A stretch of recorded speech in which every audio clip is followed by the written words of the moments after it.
저는 68년을 살면서 제가 범죄자 취급을 받을 거라고는 상상도 못했어요. 제 며느리가 경찰에 신고했어요. 제가 손주들에게 위험한 존재라고요. 접근 금지 명령을 요청했다고 해냈어요. 제 아들, 제가 온 마음을 다해 키운 그 아들은 침묵으로 일관했어요. 저는 혼자가 됐어요. 늙은 여자와 작은 강아지 복동이만 남았죠. 하지만 어느 날 밤 누군가 제 집 문틈으로 봉투를 밀어 넣었어요. 안에는 사진들이 있었어요. 제 아들의 비밀스러운 모습들, 며느리의 숨겨진 만남들, 그리고 제가 전혀 몰랐던 진실들이요. 그 순간 저는 깨달았어요. 제가 당한 건 단순한 가족 간의 갈등이 아니었어요. 훨씬 더 어둡고 위험한 무언가였죠.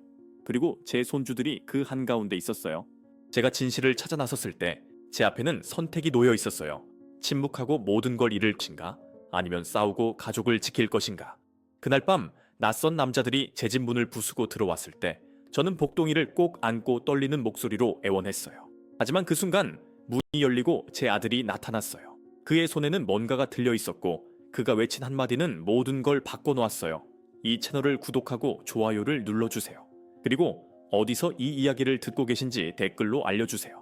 저는 서울 강남구의 작은 아파트에서 제 유일한 친구인 복동이와 함께 살고 있습니다. 복동이는 12살 된 시추 강아지예요. 제 아들 민준이가 어렸을 때 선물해준 개였죠. 그때는 우리가 이렇게까지 멀어질 줄 몰랐어요. 오늘 아침 손이 떨리는 것을 느끼며 찻잔을 들었습니다. 아들의 전화를 기다린 지 벌써 3개월째예요. 그의 목소리가 그리워서 밤마다 눈물로 베개를 적십니다. 하지만 제가 전화를 걸면 항상 그녀가 받아요. 수진이, 제 며느리. 그녀의 목소리는 늘 차갑고 날카로워요. 어머님, 민준이는 바빠요. 나중에 전화 드리겠대요. 나중은 결코 오지 않았습니다. 복동이가 제 발밑에서 낑낑거리며 물그릇을 바라봤어요. 일어나서 물을 채워주려는데 갑자기 어지러움이 밀려왔습니다. 벽을 짚고 간신히 균형을 잡았어요. 요즘 이런 일이 자주 일어나요. 병원에 가야 한다는 걸 알지만 혼자 가기가 무서워요. 예전 같으면 민준이가 함께 갔을 텐데. 창밖을 보니 10월의 서울은 단풍으로 물들어 있었어요. 남산타워가 멀리 보이는 이 아파트는 민준이가 성공한 후 제게 사준 거예요. 엄마, 이제 편하게 사세요 라고 말했던 그때가 생생해요. 하지만 넓은 집이 오히려 외로움을 더 크게 만들었어요. 문득 휴대폰이 울렸습니다. 심장이 쿵쾅거렸어요. 민준이일까? 하지만 화면에는 모르는 번호가 떠 있었어요. 실망감에 한숨을 쉬려는데 뭔가가 저를 멈추게 했어요. 이상한 예감이었죠. 여보세요? 김명희 여사님이십니까? 낯선 남자의 목소리였어요. 공손하지만 어딘가 긴장한 듯한 톤이었죠. 네, 맞습니다만 저는 한강경찰서 박 형사입니다. 혹시 지금 시간 있으십니까? 여쭈어볼 게 있습니다. 경찰이라고요? 제 손에서 휴대폰이 미끄러질 뻔했어요. 무슨 일이지? 민준이에게 무슨 일이라도 생긴 걸까? 무슨 일이신가요? 전화로 말씀드리기는 어렵습니다. 내일 오전 10시에 경찰서로 와주실 수 있으십니까? 대개 아드님 박민준 씨와 관련된 일입니다. 그 순간 세상이 멈춘 것 같았어요. 박민준, 제 아들. 제가 온 마음을 다해 키운, 이제는 대한민국에서 손꼽히는 IT 기업의 CEO가 된 그 아들. 아들이 무슨 일이 있나요? 다친 건 아니죠? 제 목소리가 떨렸어요. 복동이가 불안한 듯 제 다리에 몸을 비볐어요. 자세한 건 내일 말씀드리겠습니다. 혼자 오시기 어려우시면 누군가와 함께 오셔도 됩니다. 전화가 끊어졌어요. 저는 그대로 바닥에 주저앉았습니다. 복동이가 제 얼굴을 핥기 시작했어요. 눈물이 멈추지 않았어요. 그날 밤 잠을 이룰 수 없었어요. 천장을 바라보며 온갖 생각이 머릿속을 휘몰아쳤습니다. 민준이가 사고를 당한 걸까? 아니면 회사에 무슨 문제라도 생긴 걸까? 하지만 뉴스에는 아무것도 나오지 않았어요. 새벽 5시 포기하고 일어났습니다. 옷장을 열었는데 거기서 오래된 사진 한 장이 떨어졌어요. 민준이가 25살 때 찍은 사진이었죠. 수진이와 처음 만난 날이었어요. 사진 속 수진이는 활짝 웃고 있었어요. 그때는 정말 착하고 예쁜 며느리가 될 줄 알았는데 결혼 후 모든 게 변했어요. 처음에는 작은 것들부터였죠. 명절에 제가 만든 음식에 대한 미묘한 불평. 어머님, 요즘은 이렇게 안 만들어요 라는 말투. 그러다 점점 노골적으로 변했어요. 어머님이 너무 자주 오시면 민준이가 피곤해해요. 어머님 세대의 방식은 우리한테 안 맞아요. 손주들한테 그런 식으로 말씀하시면 안 돼요. 저는 참았어요. 며느리와 사이좋게 지내고 싶었으니까요. 하지만 민준이도 변했어요. 처음에는 제 편을 들어주던 아들이 어느 순간부터 침묵으로 일관했어요. 그러더니 급기야 저를 피하기 시작했죠. 경찰서로 가는 길, 제 가슴은 두려움으로 가득 찼어요.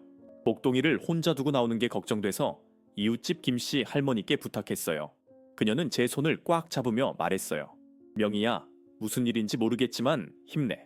네가 견딜 수 있을 거야. 그 말이 오히려 더 무서웠어요. 경찰서에 도착했을 때 박 형사는 저를 작은 조사로 안내했어요. 그의 얼굴에는 동정과 조심스러움이 섞여 있었어요. 여사님, 앉으시죠. 저는 의자에 앉았지만 온몸이 떨렸어요. 아드님은 괜찮으십니다. 다치거나 그런 건 아니니 안심하세요. 가슴을 쓸어내렸어요. 하지만 형사의 다음 말에 저는 얼어붙었습니다. 하지만 며느님께서 신고를 하셨습니다. 여사님이 손주들에게 부적절한 행동을 했다고요. 그리고 형사가 잠시 머뭇거렸어요. 무언가 말하기 힘든 표정이었죠. 며느님은 여사님이 정신적으로 불안정하시며 아드님의 재산을 노리고 있다는 진술도 하셨습니다. 그 말을 듣는 순간 세상이 무너지는 것 같았어요. 제 손주들에게 제가 그리고 아들의 재산을 노린다고? 그게 무슨 말입니까? 목소리가 나오지 않았어요. 형사가 서류 한 장을 제게 내밀었어요. 여기 며느님의 진술서입니다. 읽어보시겠습니까? 떨리는 손으로 서류를 받았어요. 거기에는 제가 전혀 모르는 이야기들이 적혀 있었어요. 손주들에게 소리를 질렀다는 것, 집에 허락 없이 들어와 물건을 뒤졌다는 것, 민준이에게 돈을 요구했다는 것, 모두 거짓말이었어요. 하지만 가장 충격적인 건 마지막 문장이었어요. 시어머니 김명희는 치매 초기 증상을 보이고 있으며 위험한 행동을 할 가능성이 있습니다. 저와 제 아이들의 안전을 위해 접근 금지 명령을 요청합니다. 서류가 제 손에서 떨어졌어요. 형사의 목소리가 멀리서 들려왔어요. 여사님, 괜찮으세요? 하지만 저는 대답할 수 없었어요. 제 머릿속에는 단 하나의 생각만 맴돌았어요. 왜? 내가 무엇을 잘못했길래? 경찰서 조사실의 형광등 불빛이 너무 밝았어요. 제 눈이 아팠지만 진짜 아픈 건 제 가슴이었어요. 박 형사가 물 한 잔을 건네주었지만 저는 마실 수가 없었어요. 손이 너무 떨려서 컵을 잡을 수조차 없었거든요. 여사님, 천천히 말씀해주세요. 며느님의 주장에 대해 해명하실 기회를 드리겠습니다. 해명이라고요? 제가 무슨 범죄자라도 된 것처럼 느껴졌어요. 68년을 살면서 이렇게 모욕적인 순간은 처음이었어요. 저는 그런 적 없어요. 목소리가 제대로 나오지 않았어요.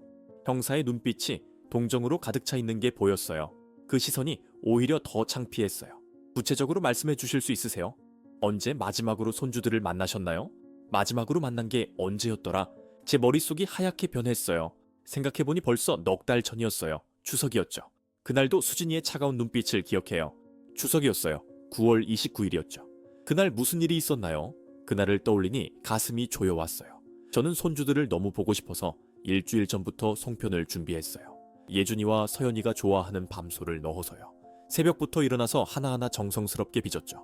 제 손가락은 관절염으로 아팠지만 손주들 생각에 아픔도 잊었어요. 민준이네 집은 청담동에 있었어요. 30평형의 제 아파트와는 비교도 안 되는 150평짜리 펜트하우스였죠. 초인종을 눌렀을 때 제 심장은 기대감으로 두근거렸어요. 문을 연 건 수진이었어요. 그녀는 샤넬 트위드 재킷을 입고 있었고 목에는 진주 목걸이가 빛났어요. 머리는 완벽하게 세팅되어 있었고 메이크업도 흠잡을 데 없었죠. 저와는 너무나 다른 세계에 사는 사람 같았어요. 어머님, 오셨어요? 그녀의 목소리에는 반가움이라곤 전혀 없었어요. 마치 원치 않는 손님을 대하는 것 같았죠. 그래, 애들 보러 왔어. 송편도 만들어 왔고. 현관에 들어서자마자 예준이와 서연이가 거실에서 놀고 있는 게 보였어요. 8살 예준이와 6살 서연이. 제 심장이 터질 것 같았어요. 예준아, 서연아, 할머니 왔어. 아이들이 잠깐 저를 쳐다봤어요. 하지만 곧바로 다시 태블릿을 보며 게임에 빠졌어요. 제게 달려오지 않았어요. 예전에는 제가 가면 할머니라고 소리치며 안겼는데, 애들아, 할머니가 송편 만들어 오셨는데 인사 안 할 거야? 제가 다가가려는데 수진이가 제 앞을 막았어요. 어머님, 아이들 지금 영어 교육 앱 하는 중이에요. 방해하지 말아주세요. 방해라고요? 제가 손주들 보러 온 게 방해라는 건가요? 잠깐만 보면 안 될까? 얼굴이라도 보고 싶어서. 어머님이 자꾸 오시면 아이들 교육 스케줄이 망가져요. 그리고 송편은 탄수화물이 너무 많아서 우리 애들한테는 안 맞아요. 그 말을 듣는 순간 눈물이 날 뻔했어요. 하지만 참았어요. 며느리 앞에서 우는 모습 보이고 싶지 않았거든요. 그래도 명절인데. 어머님, 요즘은 그런 전통적인 거 다들 안 해나 하네요.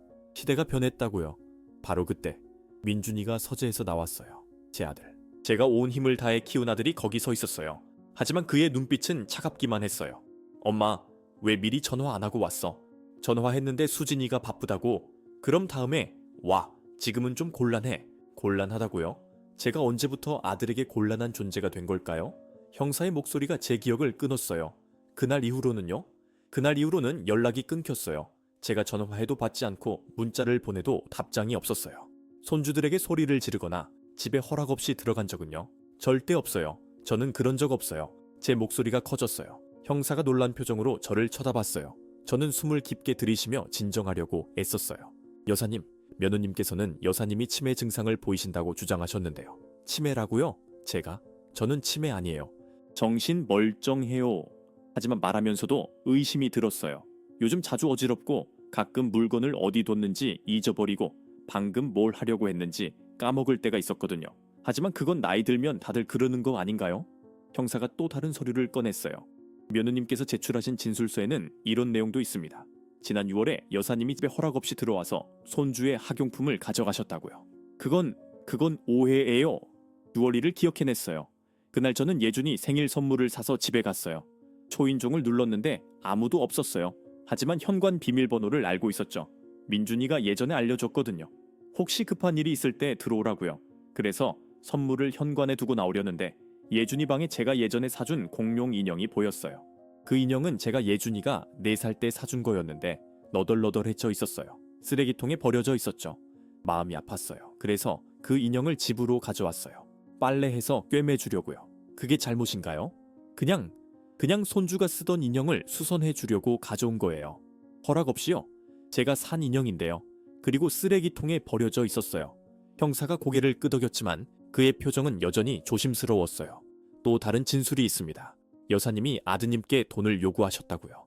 돈을 요구한 적 없어요. 정말 억울했어요. 돈을 요구하기는커녕 제가 민준이한테 용돈이라도 주고 싶었는데. 하지만 수진이가 그걸 받지 않게 했어요. 저희가 어머님 돈이 필요한 줄 아세요? 라고 말하며요. 형사가 한숨을 쉬었어요. 여사님, 솔직히 말씀드리면 이 상황이 복잡합니다. 며느님께서 정식으로 접근 금지 신청을 하셨거든요. 접근 금지요? 제가 제 손주들한테 접근하지 말라고요? 네. 그리고 아드님께서도 이에 동의하셨다고 합니다. 그 말에 저는 완전히 무너졌어요. 민준이가 동의했다고요? 제 아들이? 그럴 리 없어요. 민준이가 그럴 리 없어요. 분명 수진이가 강요한 거예요. 그건 제가 판단할 문제가 아닙니다. 다만 현재로서는 여사님께서 아드님 가족에게 접촉하지 않으시는 게 좋겠습니다. 저는 그 자리에서 울음을 터뜨렸어요. 참을 수 없었어요. 경찰서 한가운데서 노인네가 우는 모습이 얼마나 볼품없을지 알았지만 더는 견딜 수 없었어요. 집으로 돌아오는 길 하늘이 흐렸어요. 비가 올 것 같았죠. 복동이가 저를 방였을 때 저는 그 작은 개를 꼭 안았어요. 이제 제게 남은 건 복동이뿐이었어요. 하지만 그날 밤 이상한 일이 있었어요. 누군가 제 집 앞에서 서성이는 소리가 들렸어요. 문구멍으로 보니 검은 옷을 입은 남자였어요. 그는 한참을 제 집 앞을 왔다 갔다 하다가 사라졌어요. 왜 제 집 앞에 있었던 걸까요? 그리고 그의 손에 들려있던 봉투는 뭐였을까요? 그날 밤 잠을 이룰 수 없었어요. 복동이는 제 옆에서 잠들었지만 저는 천장만 바라보고 있었어요. 검은 옷을 입은 남자의 모습이 계속 머릿속을 맴돌았어요. 그의 뒷모습에서 느껴진 묘한 긴장감. 왜 제 집 앞에 서 있었던 걸까요? 새벽 4시 화장실에 가려고 일어났는데 현관 쪽에서 이상한 소리가 들렸어요. 스르륵. 뭔가 바닥에 미끄러지는 소리였죠. 심장이 멎는 줄 알았어요. 복동이가 짖기 시작했고 저는 떨리는 다리로 현관으로 걸어갔어요. 문틈 사이로 하얀 봉투가 들어와 있었어요. 한참을 그 봉투를 바라만 봤어요. 만지기가 무서웠어요. 하지만 결국 떨리는 손으로 집어들었죠. 봉투는 두꺼웠고 안에 뭔가 들어있는 게 느껴졌어요. 겉면에는 제 이름이 또박또박 적혀 있었어요. 김명희 여사님 귀하. 누가 이런 걸 보낸 걸까요? 그것도 새벽에?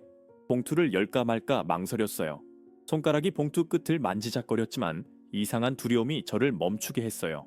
마치 이 봉투를 열면 돌이킬 수 없는 일이 벌어질 것 같은 느낌이었죠.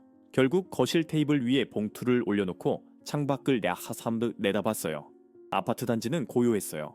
가로등 불빛 아래 아무도 보이지 않았죠. 하지만 누군가 저를 지켜보고 있다는 느낌을 지울 수 없었어요. 아침이 밝았을 때 저는 여전히 봉투를 열지 못하고 있었어요. 복동이에게 밥을 주고 커피를 끓이고 아침 뉴스를 켰지만 계속 그 봉투만 신경 쓰였어요.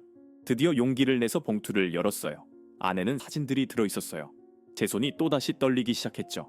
첫 번째 사진은 민준이와 수진이가 청담동의 고급 레스토랑에서 식사하는 모습이었어요. 테이블 위에는 샴페인 병이 보였고 두 사람은 웃고 있었어요. 사진 아래에는 날짜가 적혀 있었어요. 9월 29일, 추석날이었어요.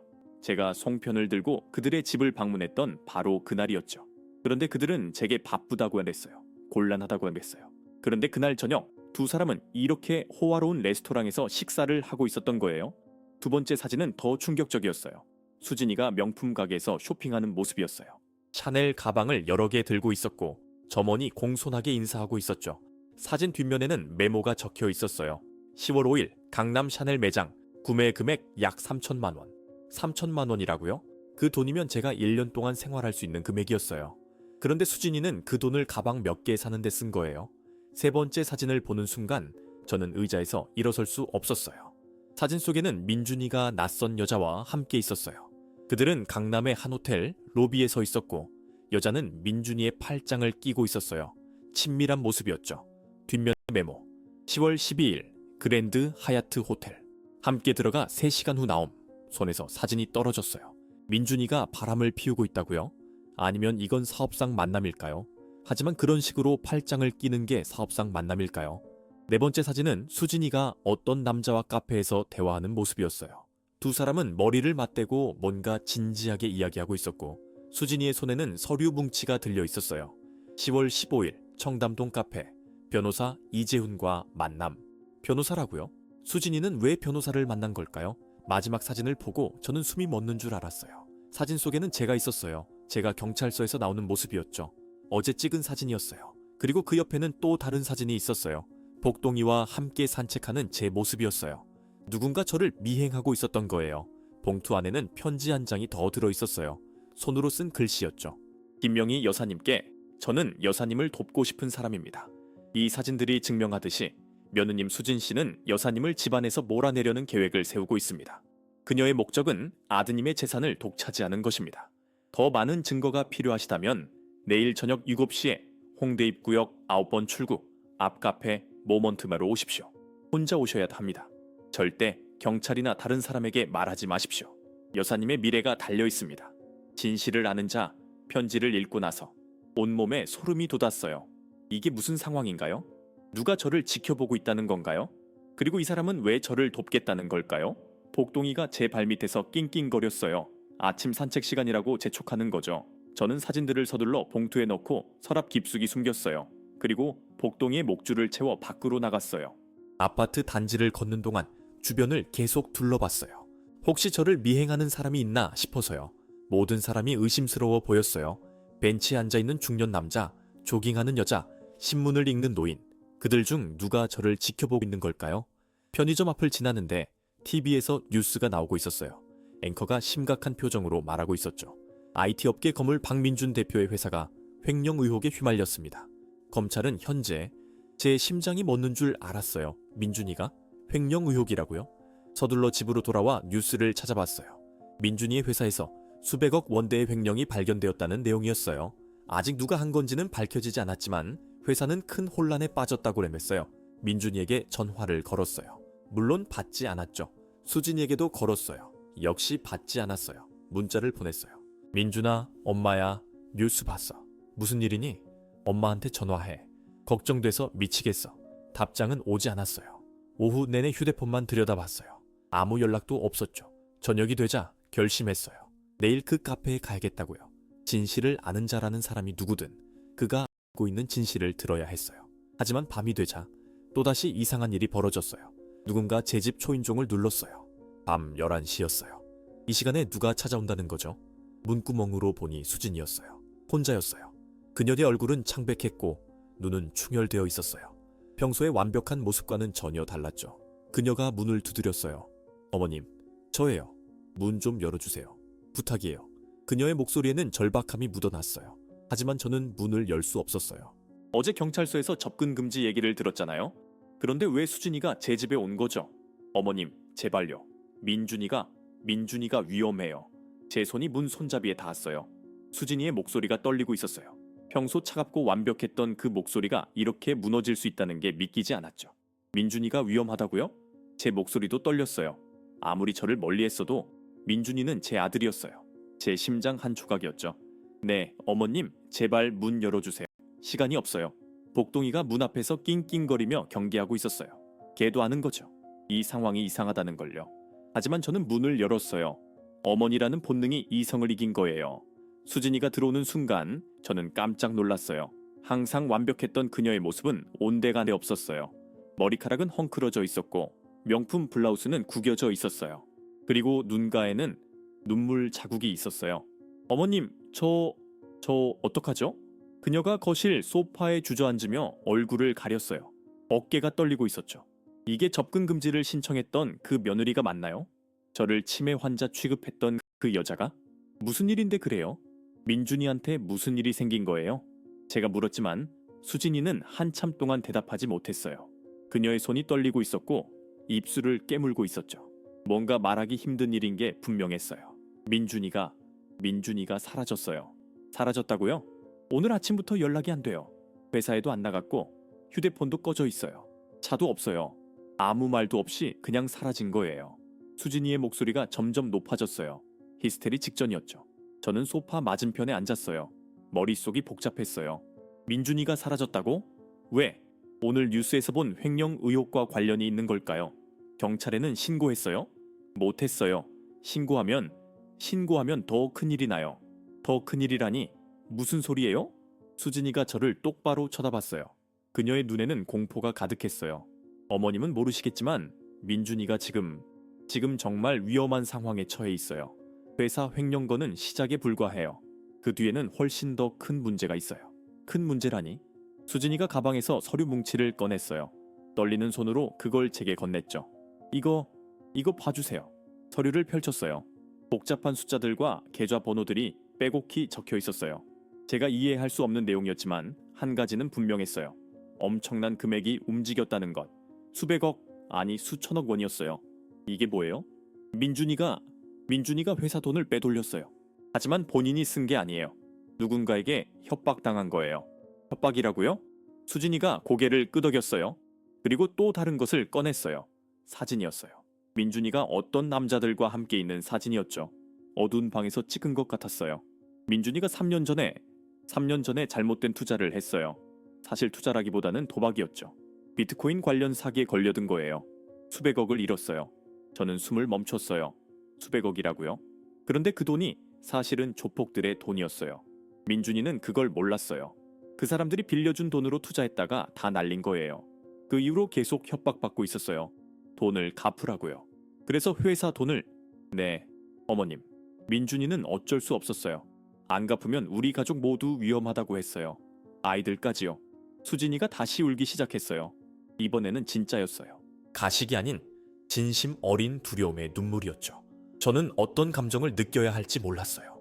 민준이가 그런 일을 겪고 있었다고요? 그런데 왜 저한테는 말하지 않았던 걸까요? 그래서 저를 멀리했던 거예요. 저한테 접근 금지 신청까지 한 게. 수진이가 고개를 들었어요. 눈물로 범벅이 된 얼굴이었죠. 미안해요, 어머님. 정말 미안해요.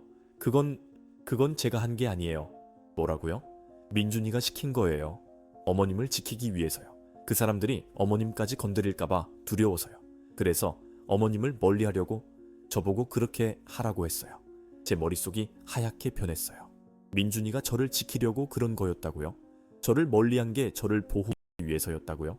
하지만 왜 저한테 사실대로 말하지 않았어요? 어머님께 걱정 끼치고 싶지 않아서요. 그리고 어머님이 아시면 절대 가만히 안 계실 거라는 걸 민준이가 알았어요. 그래서 수진이가 말을 멈췄어요. 현관문 쪽에서 소리가 들렸거든요. 누군가 문을 두드리는 소리였어요. 아니, 두드린다기보다는 쿵쿵 치는 소리였죠. 복동이가 미친 듯이 짖기 시작했어요. 수진이의 얼굴이 새하얗게 질렸어요. 저들이에요. 저들이 따라온 거예요. 누가요? 어머님, 숨어야 돼요. 지금 당장. 문을 쿵쿵 치는 소리가 더 커졌어요. 그리고 남자의 목소리가 들렸어요. 굵고 무서운 목소리였죠. 문 열어! 안에 있는 거 다 알아! 수진이가 제 손을 잡았어요. 그녀의 손은 얼음장처럼 차가웠어요. 어머님, 저 때문에 어머님까지 위험하게 만들어서 죄송해요. 정말 죄송해요. 그때 문이 열리는 소리가 들렸어요. 아니, 열린 게 아니었어요. 부서진 거였어요. 누군가 문을 발로 찬 거예요. 2명의 남자가 들어왔어요. 검은 정장을 입고 있었고 얼굴에는 흉터가 있었어요. 그들의 눈빛은 차갑고 잔인했어요. 수진 씨, 오랜만이네요. 한 남자가 비웃으며 말했어요. 수진이는 제 뒤에 숨었어요. 저한테 뭘 원하는 거예요? 뭘 원하냐고? 당연히 돈이죠. 박민준 그 자식이 돈 들고 튄 거 알아? 그래서 왔어요. 대신 받으러. 남자가 저를 쳐다봤어요. 그의 시선에 소름이 돋았어요. 이 할머니가 민준이 어머니인가 보네? 좋아. 그럼 할머니한테 받아야겠네. 저는 돈 없어요. 없어? 아들이 그렇게 큰 회사 사장인데 어머니가 돈이 없다고? 거짓말하지 마세요. 남자가 한 걸음 다가왔어요. 복동이가 그들을 향해 짖었지만 남자는 걔를 발로 찼어요. 복동이가 비명을 지르며 벽에 부딪혀졌어요. 복동이, 제가 소리쳤지만 다른 남자가 제 팔을 붙잡았어요. 아팠어요. 너무 아팠어요. 할머니, 조용히 해요. 우리도 일하는 사람이에요. 돈만 받으면 가니까. 수진이가 떨리는 목소리로 말했어요. 제발요. 시간을 주세요. 제가 돈 마련할게요. 시간? 이미 충분히 줬잖아요. 이제 그런 거 없어요. 남자가 수진이의 머리채를 잡았어요. 수진이가 비명을 질렀어요. 그만해요. 제발. 제가 소리쳤지만 제 목소리는 너무 작았어요. 남자들은 웃고 있었어요. 바로 그때 현관문이 또다시 열렸어요. 이번에는 다른 사람이었어요. 민준이었어요. 제 아들이 거기 서 있었어요. 하지만 그의 모습은 제가 아는 민준이가 아니었어요. 얼굴은 상처투성이었고 옷은 피로 얼룩져 있었어요. 그리고 그의 손에는 무언가가 들려 있었어요. 제 가족한테서 손 떼. 민준이의 목소리는 낮고 위협적이었어요. 남자들이 웃음을 멈췄어요. 박민준? 살아있었어? 손 떼라고 했어. 민준이가 한 걸음 다가왔어요. 그리고 저는 그가 손에 든 것을 봤어요. 칼이었어요. 민준이의 손에 든 칼이 거실의 희미한 조명 아래 번뜩였어요. 제 심장은 너무 빨리 뛰어서 가슴이 터질 것만 같았어요. 이게 정말 제 아들인가요? 제가 키운 늘 착하고 온순했던 그 아이가 지금 칼을 들고 서 있다는 게 믿기지 않았어요. 민준아, 제 목소리는 떨렸어요. 하지만 민준이는 저를 쳐다보지도 않았어요. 그의 눈은 오직 두 남자에게만 고정되어 있었죠. 그 눈빛에는 제가 본 적 없는 감정이 담겨 있었어요. 분노? 아니, 그것보다 더 깊은 무언가였어요. 절망이었어요. 박민준, 정신 차려. 그거 내려놓고 얘기하자. 한 남자가 손을 들어 보이며 말했어요. 하지만 그의 목소리에도 긴장감이 묻어났어요. 눈빛이 칼을 떠나지 못했죠. 얘기? 이제 와서 무슨 얘기를 하자는 거야? 민준이의 목소리는 제가 들어본 적 없을 만큼 차갑고 날카로웠어요. 마치 유리 조각처럼 날이 서 있었죠. 형님이 원하는 건 돈이잖아요. 돈은 준비했어요. 하지만 제 가족한테는 손대지 마세요. 돈을 준비했다고? 어디 있는데? 차에 있어요. 전부 현금으로요. 50억. 형님이 요구한 금액 그대로요.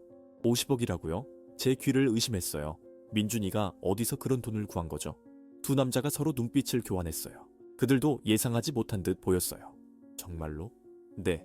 하지만 조건이 있어요. 오늘 이후로 저희 가족한테는 절대 접근하지 마세요. 이걸로 끝내는 거예요. 끝? 박민준, 네가 감히 우리한테 조건을 달아? 한 남자가 비웃으며 한 걸음 다가왔어요. 하지만 민준이는 칼을 더 꽉 쥐었어요. 저는 지금 진심이에요. 더 이상 잃을 게 없어요. 그 말에 담긴 무게가 거실 전체를 짓눌렀어요. 더 이상 잃을 게 없다고요? 제 아들이 그런 심정까지 도달했다는 게 너무 가슴 아팠어요. 수진이가 제 뒤에서 흐느끼고 있었어요. 그녀의 손이 제 팔을 꽉 붙잡고 있었죠. 얼마나 무서웠을까요? 얼마나 힘들었을까요? 좋아, 돈 보여줘. 확인하고 가지. 민준이가 고개를 끄덕이며 뒤로 물러났어요. 남자들이 그를 따라 현관 쪽으로 갔어요. 하지만 한 명은 거실에 남아서 저희를 감시했죠. 그 순간 저는 바닥에 쓰러져 있는 복동이를 봤어요. 움직이지 않고 있었어요. 심장이 내려앉았어요. 제 유일한 친구, 제 가족이었는데. 복동아. 조심스럽게 다가가서 복동이를 안아 올렸어요. 다행히 숨을 쉬고 있었어요. 기절한 것뿐이었죠. 눈물이 흘러내렸어요. 안도의 눈물이었어요. 현관에서 남자들의 목소리가 들렸어요. 확인했어. 50억 맞네. 좋아. 그럼 이걸로 끝이다. 박민준, 운이 좋은 줄 알아. 형님이 오늘 기분 좋으셔서 이 정도로 넘어가는 거야. 고맙습니다. 민준이의 목소리는 텅 비어 있었어요. 감정이 하나도 없었죠. 남자들이 나가고 문이 닫혔어요. 한참 동안 아무도 움직이지 못했어요. 마치 시간이 멈춘 것 같았죠. 그러다 민준이가 무릎을 꿇고 주저앉았어요. 칼이 바닥에 떨어지며 딸그랑 소리를 냈어요. 그리고 그는 두 손으로 얼굴을 가렸어요. 민준아, 제가 그에게 다가갔어요. 복동이를 조심스럽게 소파에 내려놓고 아들 옆에 무릎을 꿇었죠. 떨리는 손으로 그의 어깨를 만졌어요. 엄마, 죄송해요. 민준이의 목소리가 떨렸어요. 그리고 드디어 울기 시작했어요. 제 아들이, 언제나 강한 척했던 제 아들이 제 앞에서 무너지고 있었어요.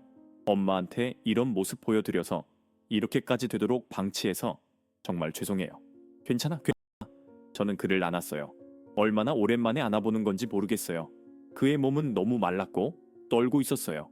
수진이도 다가와서 민준이를 안았어요. 세 사람이 거실 바닥에서 한참을 그렇게 있었어요. 복동이도 깨어나서 낑낑거리며 우리에게 다가왔죠. 민준아, 그 돈은 어디서 구한 거야? 물었어요. 50억을 단번에 구할 수 있는 사람이 얼마나 될까요? 민준이가 고개를 들었어요. 그의 얼굴은 눈물과 피로 범벅이었어요. 회사 주식을 다 팔았어요. 제가 가진 전부를요. 이제 저는 아무것도 없어요. 주식을 다 팔았다고? 수진이가 놀라며 물었어요. 민준이가 고개를 끄덕였죠. 네, 회사 지분 전부요. 이제 저는 그냥 고용된 CEO일 뿐이에요. 주인이 아니에요. 제 가슴이 찢어지는 것 같았어요. 민준이가 그 회사를 만들기 위해 얼마나 노력했는지 알아요. 밤낮 없이 일했고 모든 걸 바쳤죠. 그런데 이제 그게 다 사라진 거예요. 하지만 괜찮아요. 중요한 건 엄마와 수진이, 그리고 아이들이니까요. 돈은 다시 벌 수 있어요. 민준이의 말은 강해 보이려고 애쓰는 것 같았지만 목소리는 너무나 약했어요. 민준아, 왜 엄마한테 진작 말하지 않았어? 엄마가 뭐라도 도와줄 수 있었잖아. 엄마를 지키고 싶었어요. 그 사람들이 엄마한테까지 손을 뻗칠까봐 두려웠어요. 그래서 일부러 멀리했던 거예요. 접근 금지도, 그것도 엄마를 안전하게 하려고 했던 거예요. 바보야. 엄마를 그렇게 아프게 하면서까지? 민준이가 제 손을 잡았어요. 정말 죄송해요, 깬 엄마. 엄마가 혼자 외롭게 지내셨을 거 생각하면 제 가슴이 찢어져요. 하지만 다른 방법이 없었어요. 우리는 한참을 그렇게 있었어요. 말없이 서로를 안고 있었죠. 그리고 저는 깨달았어요. 제가 얼마나 민준이를 오해하고 있었는지를요. 그가 저를 버린 게 아니었어요.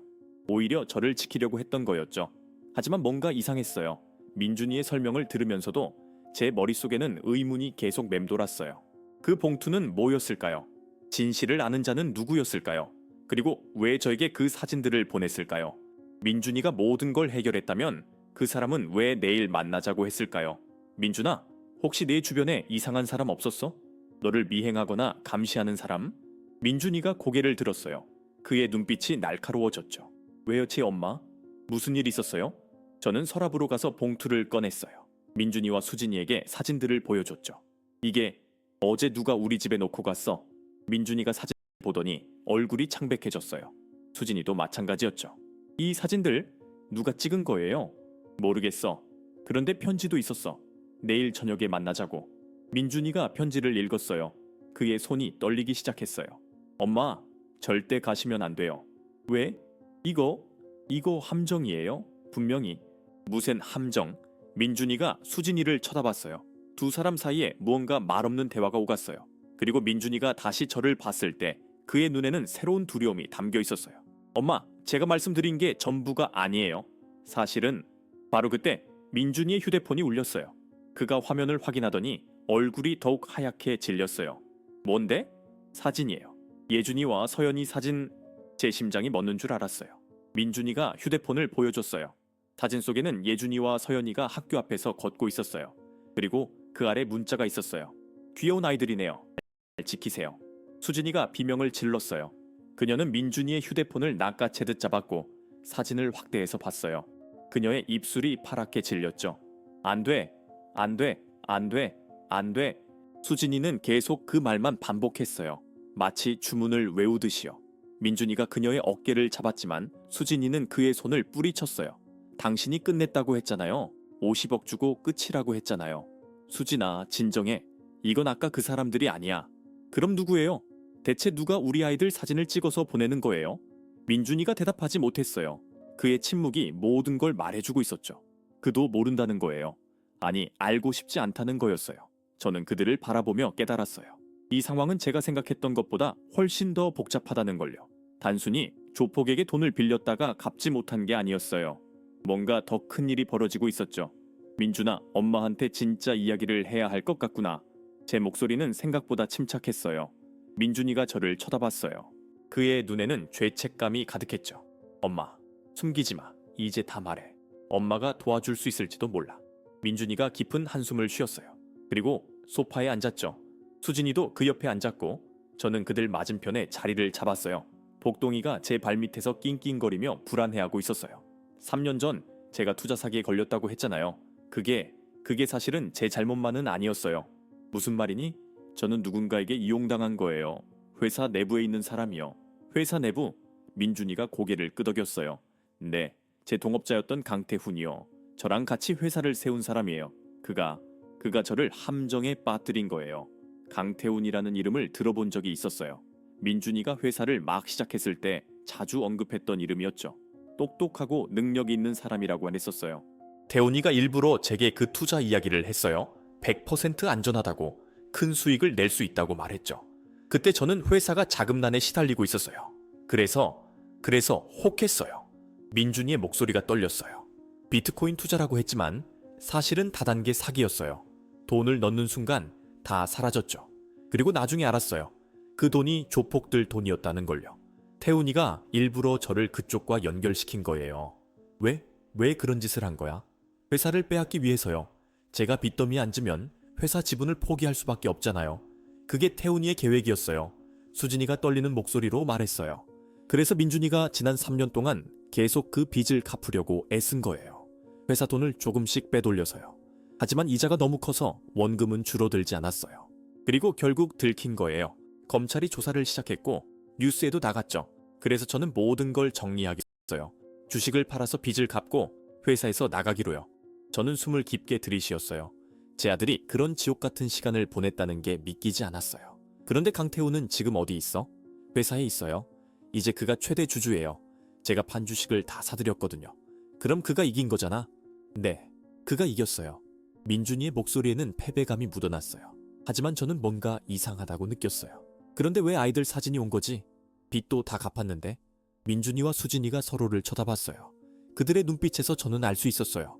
뭔가를 더 숨기고 있다는 걸요. 민준아, 또 뭐가 있니? 한참의 침묵 후 수진이가 입을 열었어요.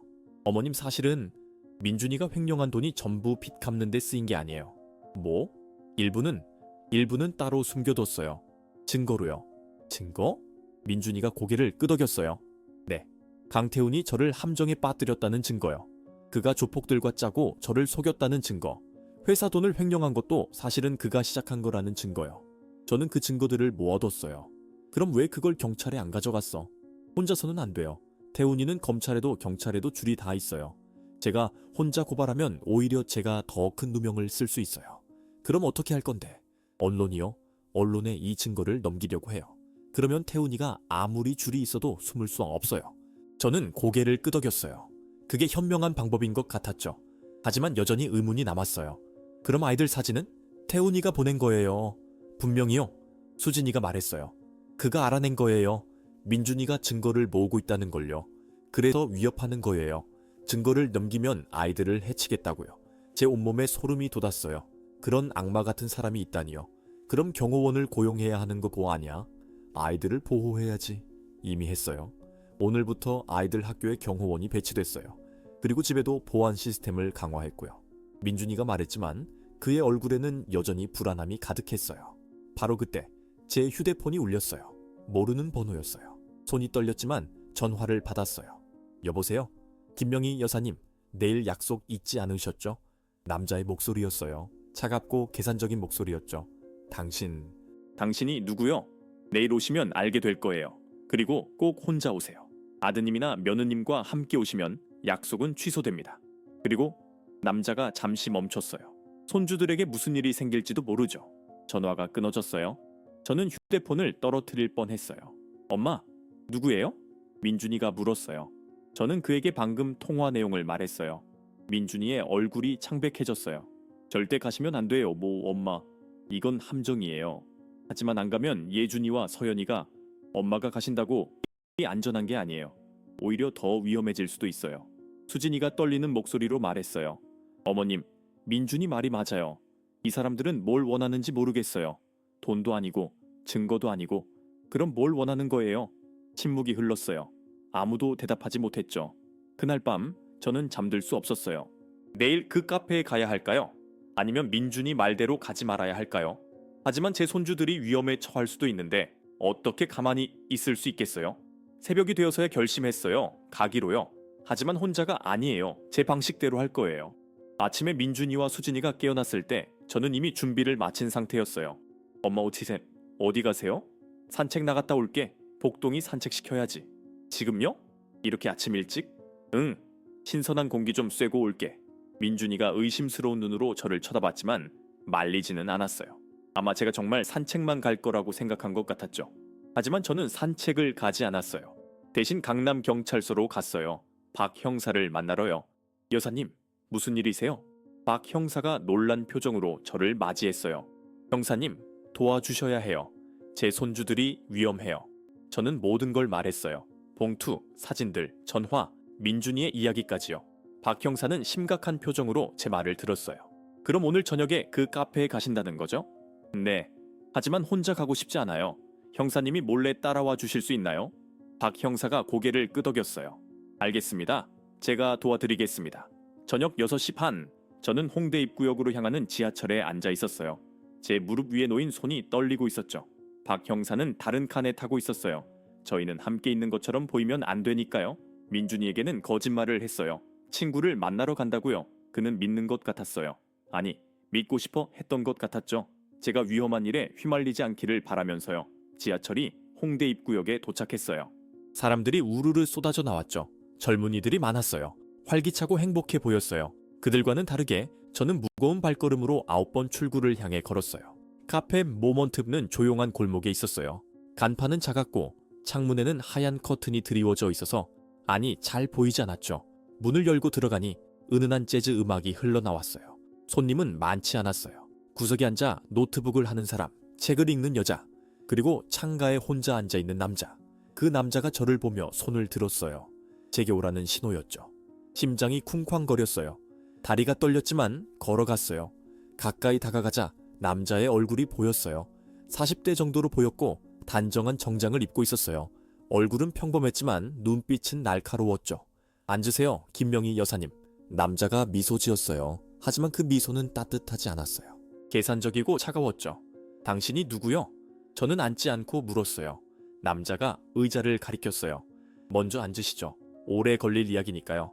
저는 마지못해 앉았어요. 남자가 커피 한 잔을 제게 밀었어요. 미리 주문해뒀어요. 아메리카노 드시죠? 어떻게 알았어요? 여사님에 대해서는 많이 알고 있어요. 좋아하는 커피, 자주 가는 마트, 산책 코스까지요. 소름이 돋았어요. 이 사람이 저를 얼마나 오래 지켜본 거죠? 대체 뭘 원하는 거예요? 남자가 가방에서 노트북을 꺼냈어요. 그리고 화면을 제게 보여줬죠. 거기에는 민준이의 얼굴이 보였어요. 하지만 제가 아는 민준이의 모습이 아니었어요. 영상 속 민준이는 어떤 사무실에 앉아 있었어요. 그리고 서류에 사인하고 있었죠. 날짜를 보니 2년 전이었어요. 이게 뭐예요?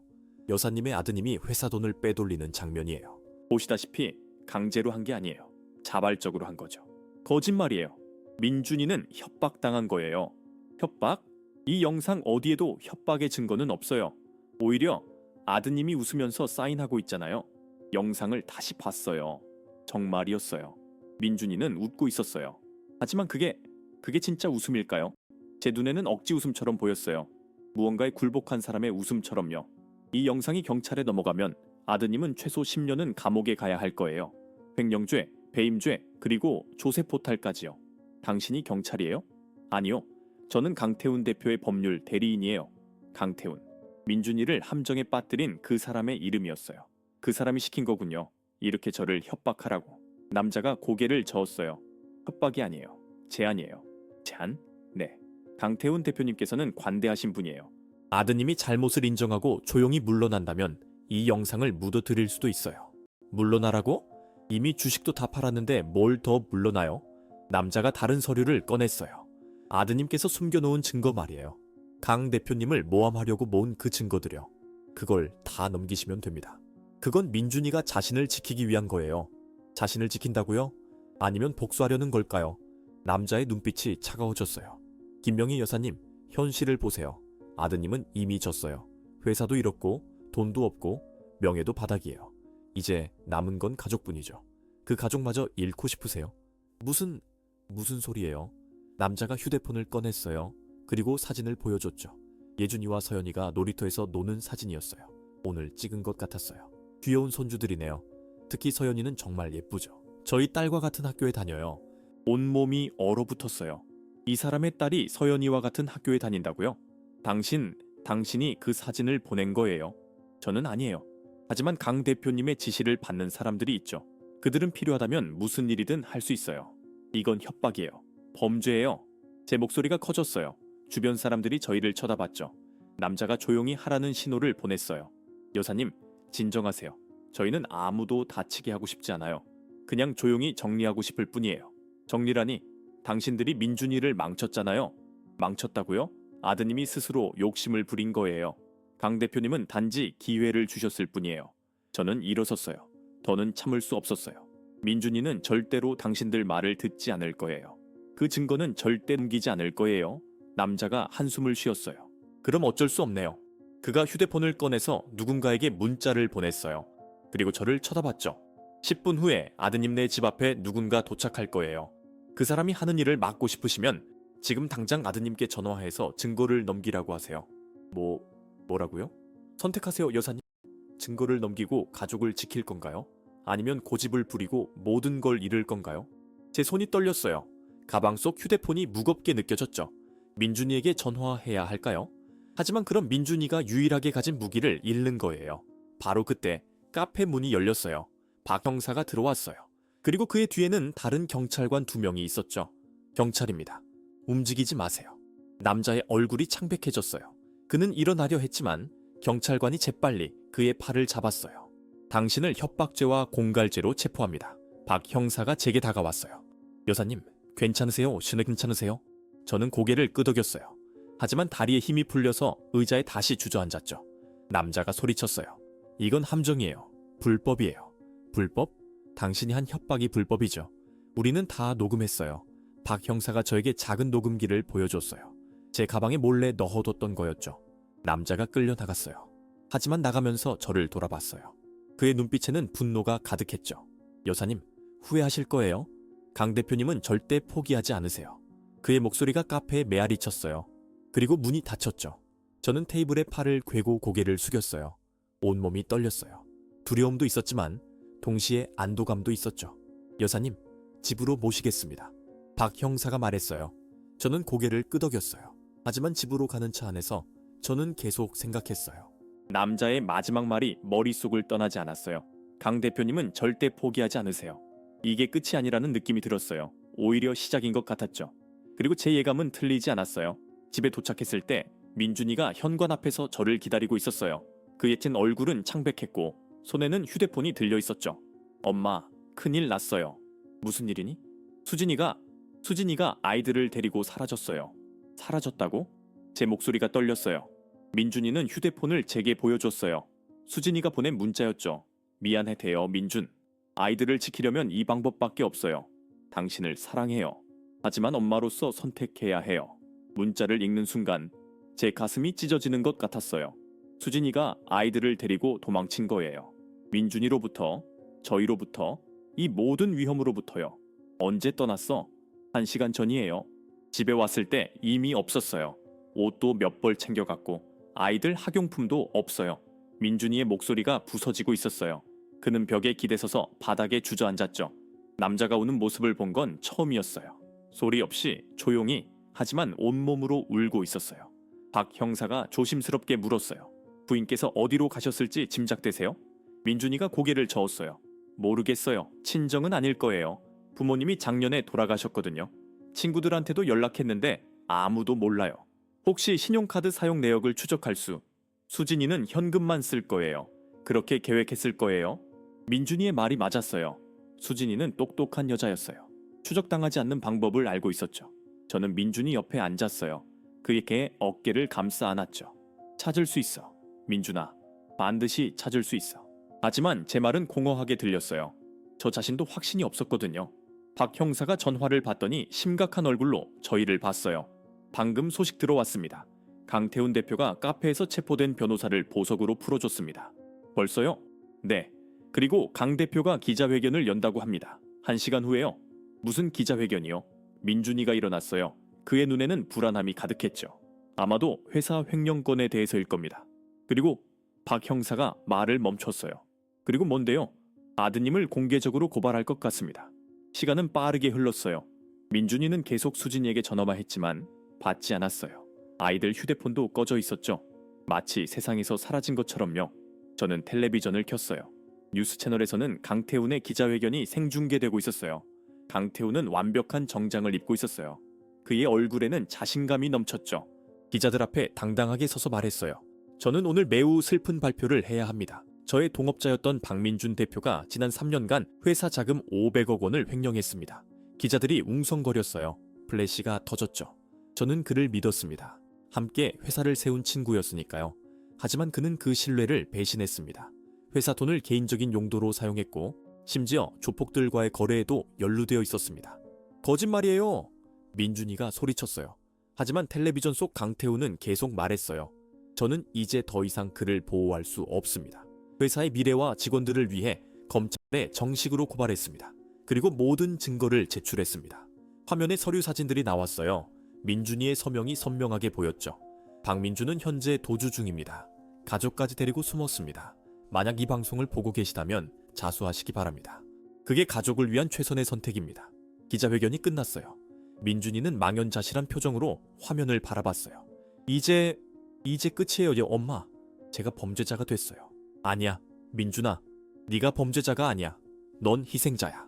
하지만 세상은 그렇게 보지 않을 거예요. 뉴스는 이미 민준이를 범죄자로 낙인 찍었어요. 제 휴대폰이 울렸어요. 모르는 번호였지만 받았어요. 여보세요? 어머님, 저예요. 수진이었어요. 제 심장이 뛰기 시작했어요. 수진아, 어디 있니? 아이들은 괜찮아? 네, 괜찮아요. 잠들어 있어요. 어머님, 죄송해요. 하지만 저는 아이들을 지켜야 해요. 알아. 내 마음 이해해. 그런데 어디 있니? 엄마가 가서 도와줄게. 안 돼요, 팬의 어머님. 혼자 있어야 안전해요. 수진아, 제발. 민준이가 얼마나 걱정하는지 알아. 수진이가 한참 침묵했어요. 그리고 떨리는 목소리로 말했어요. 어머님, 제가 강태훈을 만났어요. 뭐? 오늘 오후에요. 그가 저를 불렀어요. 그리고 제안했어요. 민준이와 이혼하고 아이들을 데리고 떠나면 민준이를 고발하지 않겠다고요. 제 온몸이 얼어붙었어요. 그래서 네가 떠난 거야? 아니에요. 저는 거절했어요. 그랬더니 그가 말했어요. 그럼 아이들도 위험해질 거라고요. 그래서 도망친 거예요. 수진이가 울기 시작했어요. 어머님, 저 어떡하면 좋아요? 민준이를 사랑하는데 아이들도 지켜야 하는데. 수진아, 들어봐. 지금 당장 경찰서로 와. 박 형사님이 도와주실 거야. 네가 증언하면 안 돼요. 강태훈은 경찰에도 줄이 다 있어요. 제가 증언해도 소용없어요. 그때 민준이가 휴대폰을 낚아챘어요. 수진아, 나야. 민준? 수진이의 목소리가 부서졌어요. 미안해, 수진아. 다 내 잘못이야. 내가 널 이렇게 만들었어. 아니야, 당신 잘못 아니야. 우리가 함께 이겨내야 해. 어떻게? 난 이미 졌어. 회사도 돈도 명예도 다 잃었어. 이제 너희들마저 잃고 싶지 않아. 잃지 않아. 절대 잃지 않아. 두 사람의 대화를 듣는데 제 눈에서 눈물이 흘러내렸어요. 이렇게 사랑하는 두 사람이 왜 이런 고통을 겪어야 하는 거죠? 바로 그때 초인종이 울렸어요. 모두가 놀라서 문을 쳐다봤죠.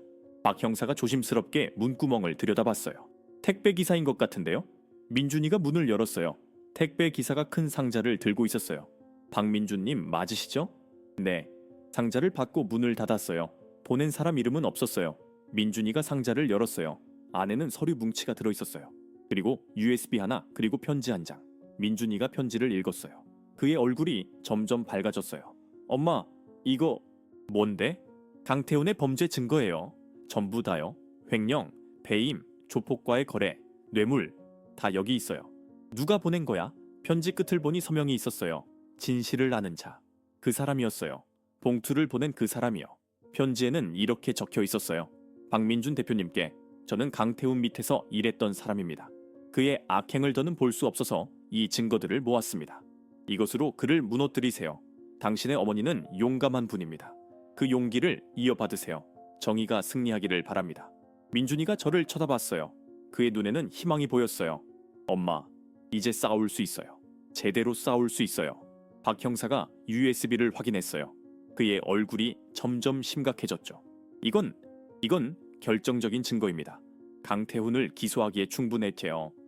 타코 카드 사세다레라. 바로 그날 밤 검찰이 움직였어요. 강태우는 자택에서 긴급 체포됐죠. 뉴스는 난리가 났어요. 그리고 일주일 후 수진이가 아이들과 함께 돌아왔어요. 문이 열렸을 때 민준이는 그들을 꽉 안았어요. 예준이와 서연이도 울면서 아빠를 안았죠. 아빠, 보고 싶었어요. 나도 너희들 정말 보고 싶었어. 저는 그 모습을 보며 울었어요. 행복의 눈물이었어요. 복동이도 꼬리를 흔들며 뛰어다녔어요. 마치 축제 같았죠. 그날 밤 우리 가족은 오랜만에 함께 식사했어요. 제가 만든 김치찌개와 밥이었죠. 별거 아닌 음식이었지만 모두가 맛있게 먹었어요. 할머니, 이거 정말 맛있어요. 서연이가 말했어요. 제 가슴이 따뜻해졌어요. 식사 후 민준이가 저를 조용히 불렀어요. 엄마, 정말 죄송해요. 그리고 고마워요. 뭐가? 엄마가 용기 내주셔서요. 엄마가 없었으면 저는 포기했을 거예요. 저는 민준이의 손을 잡았어요. 민준아, 엄마는 언제나 내 편이야. 그걸 잊지 마. 그날 밤 저는 제 작은 아파트로 돌아왔어요. 복동이와 함께요. 침대에 누워서 천장을 바라봤어요. 힘든 시간이었어요. 고통스럽고 무섭고 외로웠죠. 하지만 우리는 이겨냈어요. 함께요. 그리고 깨달았어요. 가족이란 게 뭔지요. 사랑이란 게 뭔지요. 때로는 사랑한다는 건 멀리 떨어져 있는 거예요. 상대를 지키기 위해서요. 하지만 진짜 사랑은 결국 우리를 다시 하나로 만들어줘요. 제 손주들의 웃는 얼굴이 떠올랐어요. 민준이의 안도한 표정도요. 복동아, 우리 이겼어. 복동이가 꼬리를 흔들었어요. 마치 알아듣는 것처럼요.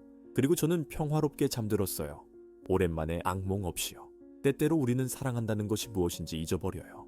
사랑은 항상 함께 있는 게 아니에요. 때로는 사랑한다는 건 상대방을 지키기 위해 멀리 떨어져 있는 거예요. 민준이는 어머니를 사랑했기에 멀리했어요. 수진이는 아이들을 사랑했기에 도망쳤어요. 그리고 명희 할머니는 가족을 사랑했기에 두려움과 싸웠어요. 만약 여러분이 명희 할머니의 자리에 있었다면 어떻게 하셨을까요? 자식이 당신을 밀어낼 때, 며느리가 당신을 고발할 때 그래도 싸우셨을까요? 아니면 조용히 물러나셨을까요? 이 이야기가 우리에게 가르쳐주는 건 간단해요. 진실은 언젠가 드러난다는 것, 그리고 가족의 사랑은 어떤 어둠보다 강하다는 것이요. 명희 할머니는 늙었고 약했지만 포기하지 않았어요. 그녀의 용기가 가족을 구했어요. 때로는 가장 약해 보이는 사람이 가장 강한 법이에요. 여러분의 삶에도 이런 순간이 올 거예요. 포기하고 싶을 때, 모든 게 끝난 것 같을 때요. 그때 기억하세요. 진정한 사랑은 절대 포기하지 않는다는 것을요. 이 이야기가 여러분의 마음을 움직였다면 구독 버튼을 눌러주세요. 좋아요를 눌러주시고 사랑하는 사람들과 이 이야기를 나눠주세요. 그리고 댓글로 여러분의 생각을 들려주세요. 여러분이라면 어떻게 하셨을지, 이 이야기에서 무엇을 느끼셨는지요. 여러분의 이야기를 기다리고 있겠습니다.